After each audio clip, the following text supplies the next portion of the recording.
안녕하십니까. 탱탱구리 채널입니다. 코로나로 인하여 전 세계가 모두 어려운 시기입니다. 정부의 방역 조치를 준수하시고 항상 마스크 착용 잊지 마시기 바랍니다.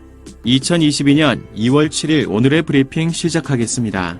바쁜 현대인의 삶을 살아가면서 신문 볼 여유가 없는 여러분을 대신하여 모든 중에서 가장 중요한 부분만을 요약하여 정리해드리도록 하겠습니다.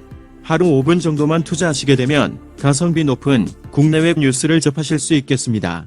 아참, 구독과 좋아요는 탱탱구리 채널의 보약과도 같습니다. 영상이 도움이 되셨다면 구독과 좋아요 꼭 눌러주세요. 그럼 오늘도 행복하고 즐거운 하루 되십시오. 한복이 중국 소수민족 문화. 지난 4일 2022 베이징 동계올림픽 개막식에서 중국이 한복을 입은 여성을 중국 소수민족으로 등장시켰어요. 소개 영상에는 김장, 윰놀이, 떡매치기도 중국 문화의 일부인 것처럼 나왔다고. 중국에 살고 있는 조선족의 문화를 소개한 걸로 봐야 한다는 얘기도 있지만 한국 문화를 뺏어가려 하는 것이라는 비판이 나와요. 무서운 속도의 오미크론, 우리나라 코로나19 하루 확진자 수가 3만 명을 넘었어요. 누적 확진자 수는 100만 명을 돌파했는데요. 정부는 오늘부터 독서실, 학원, 스터디 카페, 백화점, 대형마트 등의 방역 수칙을 강화했어요.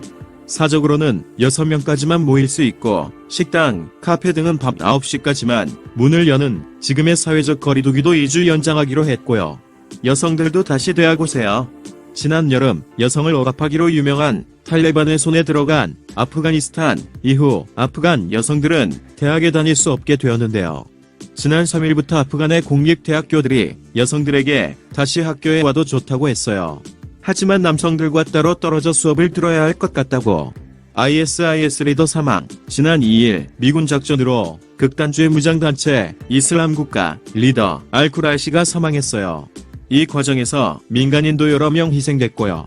전문가들은 알쿠라이시의 사망이 ISIS에게 충격이긴 하겠지만 중앙의 권력이 모여있는 구조가 아니라 이것 때문에 ISIS가 사라질 것 같지는 않다고 했어요.